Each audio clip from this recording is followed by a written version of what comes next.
할렐루야. 잘 지냈어요? 오늘 하늘 시민으로 사는 기쁨이라는 제목으로 말씀 나눌 텐데, 이제 다음 주면 이제 빌립보서 강의가 끝나요.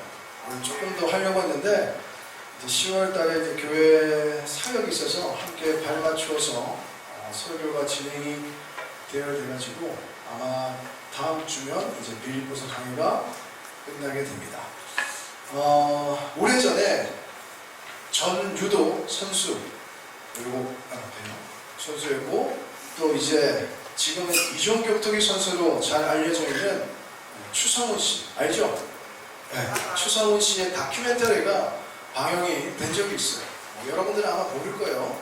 이분은 제일동포 3세인데요. 할아버지가 일제 강점기 때 일본으로 징용을 가게 되었고, 이제 해방이 된 후에도 그렇게 그냥 일본에 남아서 살게 됩니다. 그래서 추성훈 씨는 일본에서 태어나게 되었고 또 일본 국민으로 이렇게 사는 것이 당연하게 보였지만 그는 일본으로 귀화하지 않았어요. 여전히 한국 국적을 가진 한국 사람으로 살아가게 됩니다.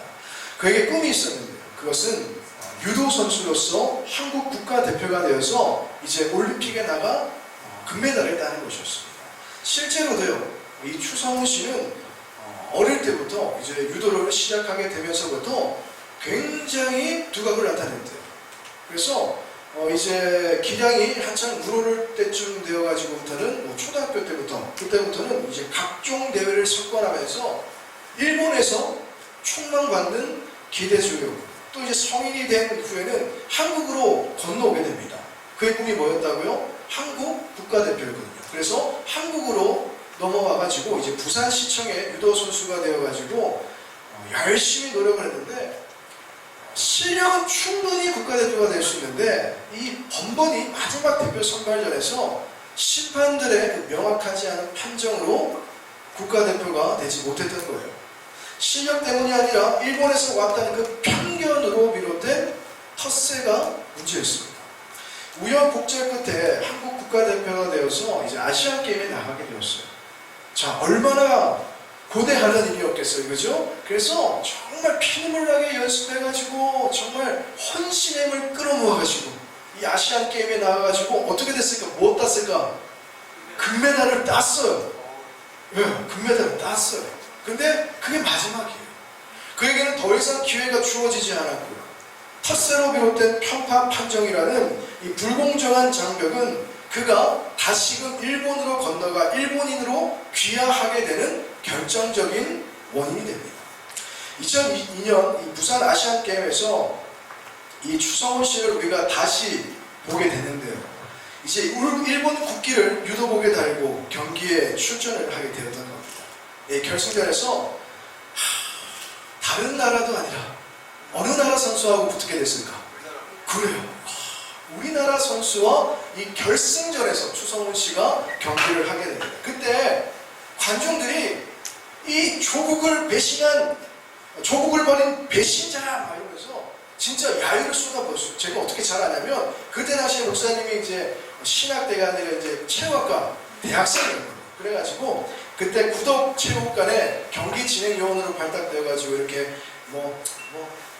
여러 가지 일들을 도와주고 있을 때였어요. 근데 이제 결승전이 되고 나니까 그때 추성훈 씨가 나오고 우리나라 선수가 나왔는데 야유가 여기저기서 막 흘러나오기 시작하는 거예요. 진짜 들으면 굉장히 기분 나쁠 만한 그런 욕까지도 그냥 서슴없이 막 하는 그런 분위기였습니다.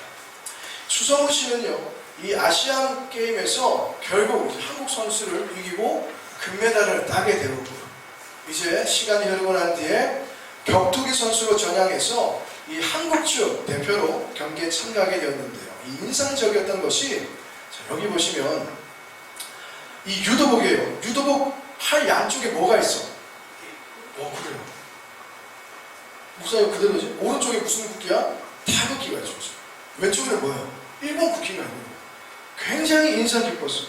이 경기에서 그가 승리하고 난 뒤에 인터뷰를 했는데 이런 말을 해요. 저는 일본 사람입니다.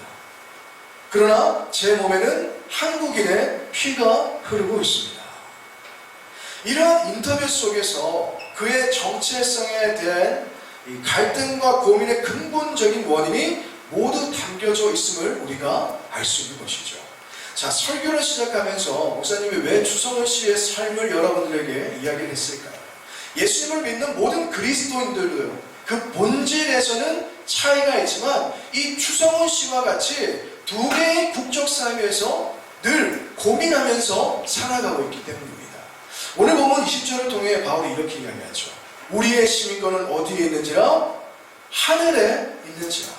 지금 우리가 살고 있는 영역, 이 세상, 이 대한민국 땅이지만 결국 우리가 돌아가야 될 곳, 우리가 가야 할 곳은 어디라는 거예요? 하늘이라는 거예요.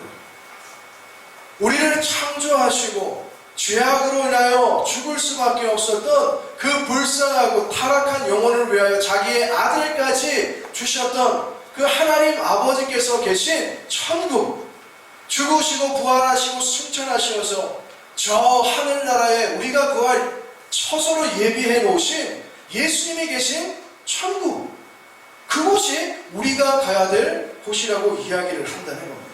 중요한 것은요, 이렇듯 이중국적을 가지게 된 그리스도인들을 세상은 가만히 내버려 두지 않아요. 마치 추성훈 씨가 일본에서 태어나 일본에서 한국으로 왔다는 그 이유 하나만으로 이 실력과 무관하게 편파 판정을 받으면서 그렇듯 불합리한 텃세에 시달려야 했듯이 우리 또한 하늘의 시민권자이기 때문에 마귀로부터 비롯되는 세상의 각종 텃세를 피할 수 없다는 겁니다. 추성훈 씨가 일본으로 귀화할 수밖에 없었던 것처럼 마귀도 우리가 이 땅에서 살아가는 동안에 끊임없이 힘들게 만들고 아프게 만들고 실패를 경험하게 만들고 배신당하게 만들고 어려움에 빠지게 만들고 아니면 오히려 반대로 너무 잘 되어서 여러분들이 한 것보다 너무 잘 되게 되어서 성공하게 되어서 명예를 얻게 되어서 많은 사람들로부터 인기를 얻게 하여서 하나님을 잊어버리게 만드는 거예요. 하나님께 드릴 예배를 여러분들의 삶에서 지워버리는 거예요. 결국 믿음을 버리고 세상으로 귀화하게 만드는 것이 마귀의 목적이라는 겁니다. 이렇듯 세상은 믿음을 가진 그리스도인들에게 텃세를 부려요. 그래서 우리는 늘 갈등하게 되고 또 하늘 시민으로 살아감에 있어서 이 옳고 그름에 대한 정확한 판단과 선택에 대한 부담감을 늘 요청받게 된다는 겁니다. 여러분들도요, 세상이 요구하고 부추기는 그 가치 기준으로 인해서 하늘 시민으로서 필연적으로 느껴야만 했던 그런 부담감들이 한 번쯤은 느껴봤을 거예요. 분명한 것은요, 하늘 시민이 걸어가야 되는 유일한 길은 어디일까요? 바로 십자가입니다. 예수 그리스도의 십자가를 통해서만이 우리가 돌아가야 될 천국에 이를 수 있게 되는 것이죠. 로마서 3장 12절을 보면요, 모든 인간은 다 치우쳐 있다라고 말씀을 하세요. 자, 여기서 이 치우쳐라에 해당하는 헬러 엑세크리나는요, 길을 벗어나다라는 뜻입니다. 원래 인간은요, 길을 벗어나지 않은 상태였어요. 옳은 길로만 갈 수 있는 그런 존재였어요. 그런데 아담이 선악과를 따먹는 죄를 범한 그 이후부터 하나님의 복을 상실해버린 거예요. 하나님께로부터 주어지는 것들이 그 은혜가 인간에게 더 이상 공급이 되지 못하도록 차단이 되어졌어요. 그 이후로는 길을 벗어난 상태가 되었다는 겁니다. 길을 벗어난 인간은요, 스스로 하나님께 이르는 그 길을 찾지 못했고 아무리 발버둥치며 하나님께 돌아가고 싶지만 죄의 문제가 있기 때문에 하나님께 돌아갈 수 없는 상황에 놓이게 되었던 겁니다. 그래서 이사야 53장 6절을 보면요, 우리는 다 양 같아서 그려내겠다. 각기 제 길로 갔다. 하나님이 제시하신 길, 예수 그리스도의 복음으로 통하여서 영생으로 이어진 그 길을 갔던 것이 아니라 인간은요, 각기 제 길로 갔다는 거예요. 그렇듯 길을 벗어난 상태로 인생이 흘러가게 되었고, 그렇듯 올바른 방향성을 가지고 길을 가지 못한 인간이 결국 가는 곳은 어디일까요? 천국이 아니라 지옥이라는 거예요. 영원한 생명이 동일하게 주어지기는 하지만 그 영생이 어디에서 누려지게 되는 거예요? 영원한 고통이 있는, 아픔이 있는, 눈물이 있는 지옥에서 그 영혼을 보내야 한다는 사실입니다. 그렇게 길을 벗어난 인간은요, 끊임없이 구원을 갈망하기 시작해요. 타락으로 상실되어진 그 영생을 얻기 위해서 엄청난 노력을 기울이게 되는데 그것을 동양에서는 도라고 해요. 도. 그리고 저도 딱 한 번 만난 적이 있는데요. 저희 어머님이 어떤 분이시라고 이야기했어요? 그렇죠. 목사님이에요. 목사님. 연산 노타리에 어머니께서 이제 개척을 하시고 초창기였어요. 제가 이제 그때는 신학을 하지 않고 그냥 전도하는 부산역 나와가지고 이제 노숙자들 밥 드리고 찬양 집회하고 그 매주 토요일마다 했었거든요. 이제 그 토요일에 사역들이 끝나고 이제 저녁에 이제 우리 그 찬양 팀원들하고 우리 성도님들하고 식사를 하고 난 뒤에 이제 집으로 가려고 이제 차가 있는 곳으로 가고 있었어요. 그때 저하고 어머님하고 둘이 가고 있었거든요. 그때 어떤 여자분 두 분이 저희에게 찾아오는 이렇게 다가오는 거예요. 설마 했어요.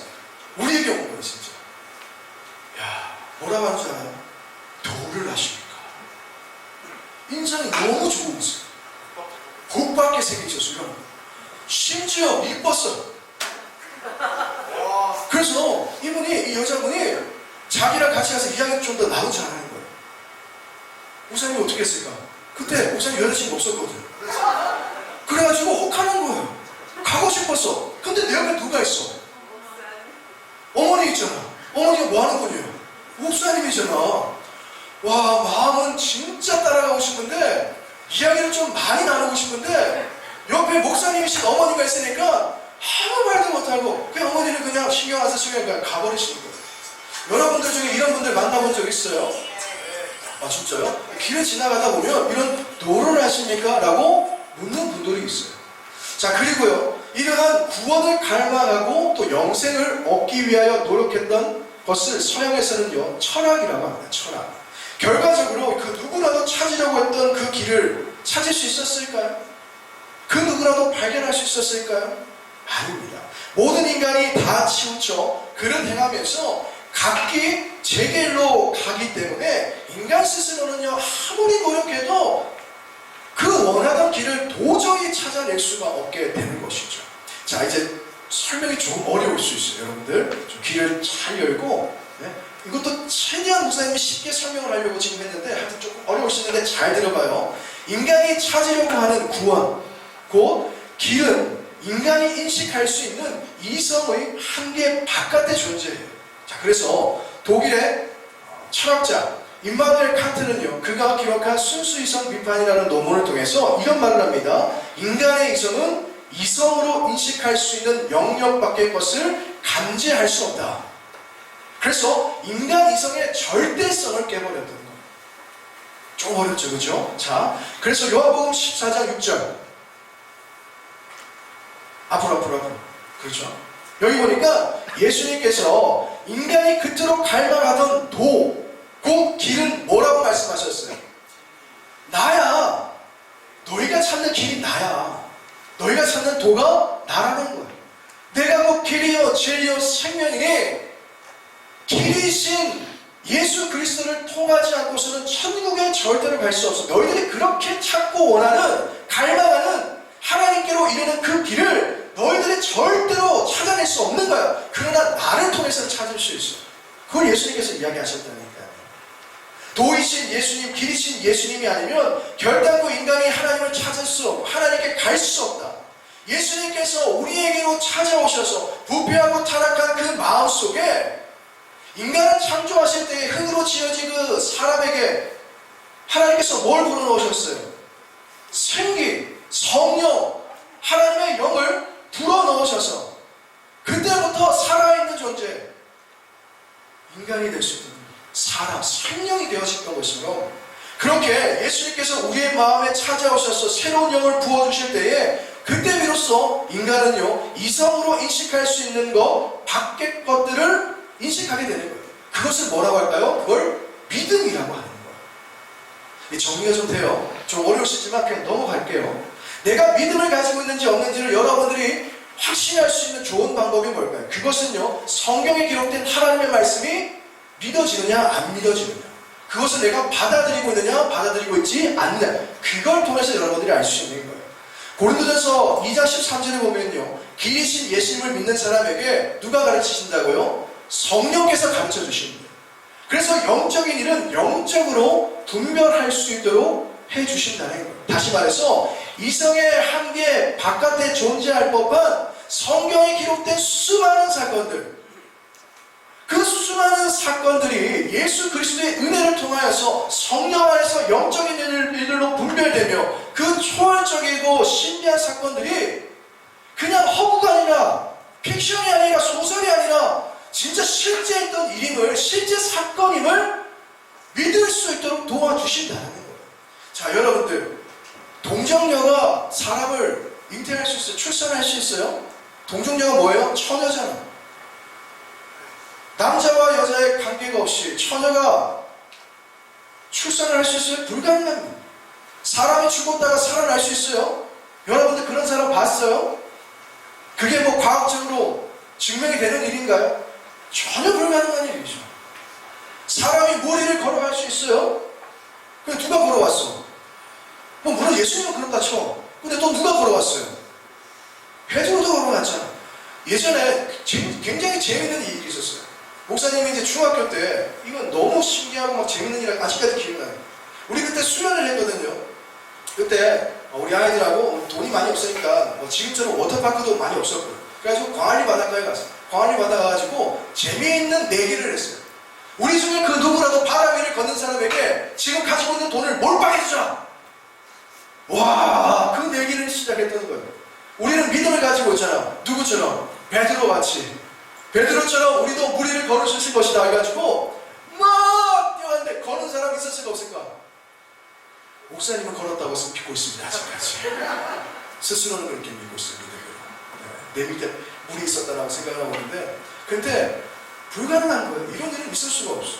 또 사람이 어떻게 보리떡 5개와 물고기 2마리로 5,000명, 그 당시에 집계되지 않았던, 개수되지 않았던 인원까지 합하면요, 그 산에 2만 명 정도가 있었다고요. 그 많은 사람들을 어떻게 먹일 수 있었겠어요? 이것은 질량 불변의 법칙, 또 에너지 보존의 법칙이 무시된 일입니다. 그런데 우리는 어때요? 이렇듯 말도 안 돼요. 진짜 말도 안 돼요. 동화 같은, 영화 같은, 소설 같은 이런 이성의 한계 바깥에 존재하는 비현실적인 사건들을 어떻게 한다는 거예요? 받아들이고 있잖아. 믿지 않는 사람들은 그런 우리를 볼 때 뭐라고요? 또라이라고 하잖아요. 그렇지 않아요? 왜? 이성의 바깥에 존재하는 일들이니까 그걸 믿는다고 하니까, 그러니까 미친 사람 취급하는 거예요. 근데 우리는 그걸 믿잖아. 왜? 믿음을 가지고 있으니까. 예수 그리스도께서 우리에게 새로운 영을 부어주시고 성령께서 그 말도 안 되는 사건들을 믿을 수 있도록, 진리의 말씀을 깨달을 수 있도록 가르쳐 주시기 때문에 그 믿음을 가지고서 오늘도 우리가 십자가의 길을 걸어갈 수 있게 되는 겁니다. 그래서 예수님께서도요, 내가 곧 길이다 라고 말씀을 하시면서 너희들이 세상의 지식이라든지 아니면 사람들의 상식선에서 너희들이 찾고 구하는 길을 발견하려고 한다. 그건 불가능할 거야. 그것은 이성의 한계 바깥에 존재하는 것이기 때문에 그 길인 나를 통해서만 너희들이 길을 발견할 수 있어 라고 말씀을 하셨다는 겁니다. 자, 이러한 길을 갈 때에 우리가 아까 이중국적자라고 했잖아요. 그렇죠? 이중국적자이기 때문에 이러한 길을 가다 보면 당연히 텃세에 당면할 수밖에 없는 거예요. 이 세상은 우리의 믿음을 저울질하고, 이 세상은 우리가 믿음을 버리도록 날마다 핍박하기 때문에 이러한 세상을 살아가는 동안에는 우리가 힘들고 어려운 순간들을 벗어날 수는 없겠지만, 그러나 예수님께서 이런 말씀으로 우리들을 응원하고 용기를 주십니다. 이것은 너희에게 이르는 것은 너희로 내 안에서 평안을 누리게 하려 합니다. 세상에서는 너희가 환난에 당하나 담대하라, 내가 세상을 이기었노라. 세상의 텃세와 불합리와 불공정과 때로는 마귀의 유혹과 시험이 우리의 삶에 넘쳐나겠지만, 내가 그 모든 환경과 상황 속에서도 승리했으니까 세상을 이긴 나를 따라 너희도 십자가의 길로만 가면 너희도 반드시 승리할 거야. 그 십자가의 길을 따라 살아가다 보면 결국 너희들은 천국에 들어갈 거야 라고 예수님께서 말씀하셨다는 거죠. 이 빌립보 교회 성도들을 향한 바울의 권면도 동일했어요. 자, 17절 볼까요? 형제들아, 너희는 함께 나를 본받으라. 자, 이전에 설교를 통해서 제가 설명을 했듯이 그 당시에는요, 교회의 신학적 기반들이 흔들릴 만한 많은 영적인 공격들이 있었어요. 그리스도께서 주신 영적 자유를 방종의 의미로 잘못 해석하며 구원받은 사람에게는 더 이상 지켜야 될 도덕이 없어. 그냥 마음껏 살아도 돼. 하고 싶은 거 마음껏 해도 너희들은 이미 구원받았기 때문에 결국 천국에 갈 거야. 그런 반도덕주의.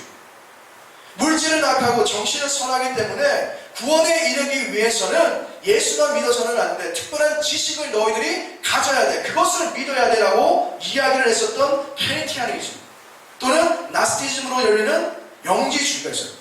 또 예수는 역사적으로 존재했던 인간일 뿐이라면 예수님의 그 신적 존재에 대한 부분들을 거부했었던 가연설 또는 도케리즘, 이렇듯 많은 이단 사상과 이단주의에 빠지게 만들도록 노력했던 사람들로 인하여서 이 빌립보 교회 성도들의 믿음이 흔들리고 또는 그 믿음이 흔들린 정도가 아니라 아니 그 사람들에게 넘어갔던 사람들이 많이 있었던 거예요. 그래서 바울은요, 그러한 사람들과 완전히 다른 삶을 살아가고 있었던, 완전히 다른 길을 걸어가고 있었던 자신을 본받으라고 그렇게 강력하게 권면을 했던 겁니다. 지난 주일에 살펴보았듯이요, 표대를 향하여 그리스도 예수 안에서 하나님이 위에서 부르신 부름의 상을 위해서 그 목적이 이끄는 삶을 살아가던 그 바울 자신을 하나의 모범의 사례로 제시를 하면서 빌립보 교회 성도들의 삶이 다시금 복음주의로 탈바꿈되어야 됨을 이야기를 했다는 겁니다. 자, 18절 볼까요? 그런데요, 겉면에 담겨진 이 바울의 간절함 여러분들 느껴져요? 이 말씀을 보니까 빌립보 교회 성도들을 향한 이 바울의 사랑이 여러분들 느껴져요. 그는요, 잘못된 삶을 살아가던 그 성도들을 너희들 왜 이렇게 사는 거야? 도대체 어떻게 하면 이렇게밖에 못 사는 거야? 그런 신앙생활하면 너희들 다 지옥 가는 거야. 이렇게 막 인상 막 쓰면서 정죄하듯이 막 이렇게 이야기했던 것이 아니라, 자, 이 말씀 보세요. 그들이 어떻게 해서든지 잘못된 삶을 돌이킬 수 있도록 여러 번 타일렀다는 거예요. 여러 번. 한 번 타일러도 안 됐을 때 또 찾아가가지고, 근데 지금 찾아가지 못하죠. 감옥에 있으니까. 그런 마음을 심정으로 이 바울이 빌립보 교회 성도들에게 여러 번 권면하고 여러 번 타일렀고, 또 어때요? 그가 눈물을 흘리기까지 그 간절한 마음을 빌립보 교회 성도들에게 이야기를 했다는 것입니다. 바울이 왜 이토록 간절하게 권면했을까요? 18절 저거 보세요. 하반절 보세요. 여러 사람들이 뭐예요? 그리스도의 십자가의 원수로 행하는 일. 결국 그렇게 바울을 본받지 않고 바울과 같은 삶을 살아가지 않으면 그리스도의 십자가의 원수가 되기 때문인 거예요. 더욱이 19절을 볼까요? 자, 19절을 보면요, 그리스도 십자가의 원수들의 결론인 거예요. 그들의 마침은 멸망이요, 그들의 신은 배요, 그 영광은 그들의 부끄러움에 있고 땅의 일을 생각하는 자라. 자, 여기 보면 멸망을 당하게 될 사람들의 신이 뭐라고 이야기했어요? 배라고 이야기했어요. 배. 바다에 타는 그 배가 아니라 우리 신체의 배를 이야기하는 거예요. 자, 이 배라는 것은요, 신체 일부의 복부 전체를 말하기도 하지만 바울이 전하고자 하는 핵심은 뭐냐? 자신의 배를 불리기 위해서 내가 그 욕망과 쾌락에 몰두하는 상징적인 의미가 있는 거예요.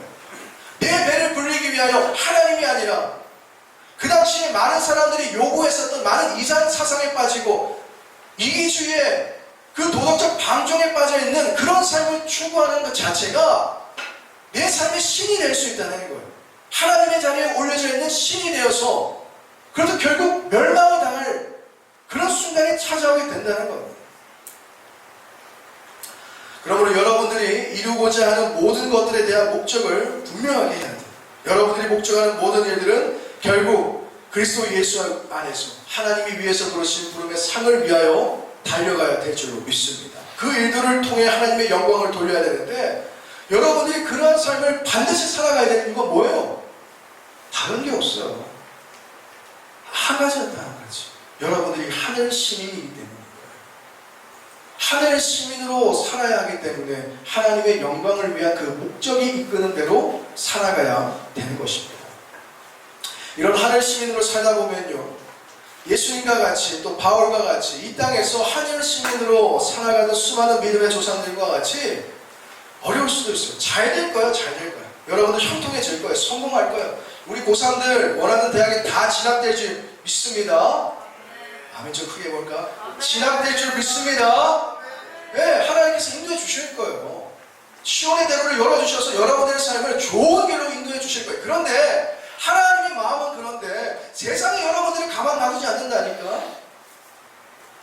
힘들게 만들고 텃세를 부려서 우는 거 아니야.